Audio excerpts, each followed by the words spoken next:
I want to acknowledge you too, but I can't. My left hand is paralyzed, so I can't applaud. Or can I? What is the sound of one hand clapping? Now, I could say I can't clap because I've got a disability. My left hand won't work.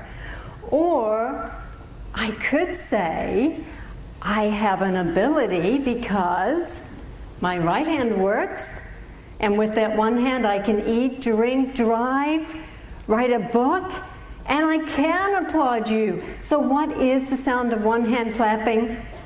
Let's go ahead and try this together. Bring your hand in the air, fingers to your palm. Oh my gosh. The hands in the air and the smiles on the faces, beautiful. That is music to my ears. What's another way we could clap with one hand? Exactly. You see, there's more than one way to solve a problem. And there's another way that comes to mind. Brent, would you mind coming up here? Isn't he gorgeous? Hold your hand up. Ah, I love it. Now this is what I call giving someone a hand. Thank you, Brent. Isn't it amazing what we can accomplish when we work together? So do I have one hand that doesn't work, or do I have one hand that does work? It all depends upon my perception and focus. There are as many ways to resolve problems as there are people to solve them. Even seemingly impossible situations can be resolved when we're willing to shift our focus and work together. And when we're willing to do that, what is possible? We just came up with 3 ways one hand can clap. And at least one of them involves working with one another.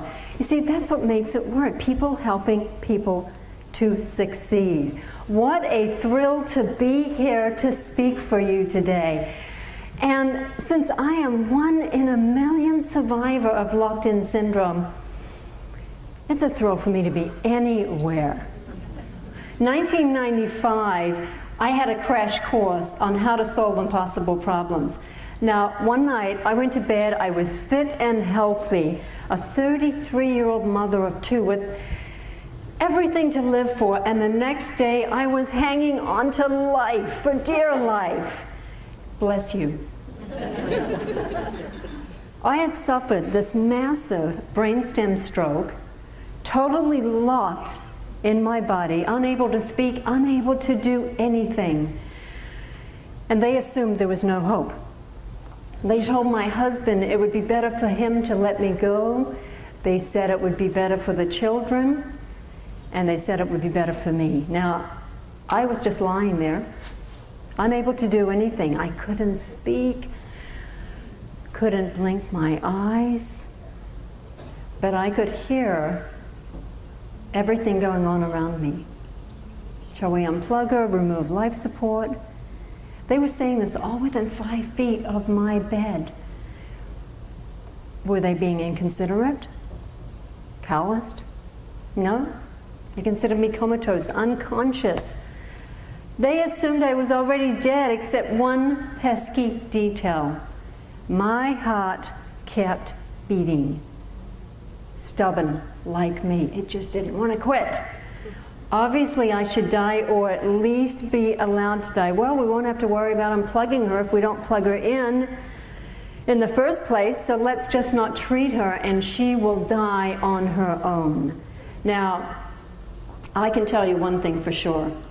This was not the kind of hand I was looking for, and it's certainly not the kind of help I was hoping for, because as I lay there, trapped in my body, unable to communicate with the outside world, I was silently screaming, "Save me, I'm in here."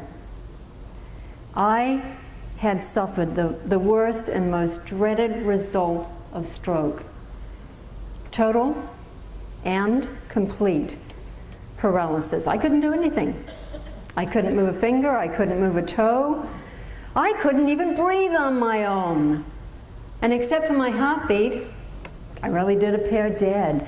As I mentioned, I had less than 1 in a million chance to survive. And when the doctor told my husband, My husband Stephen jumped up and he hugged the doctor. And the doctor said, "What are you doing?" And Stephen said, "Praise God. She'll be that one. She'll be that one."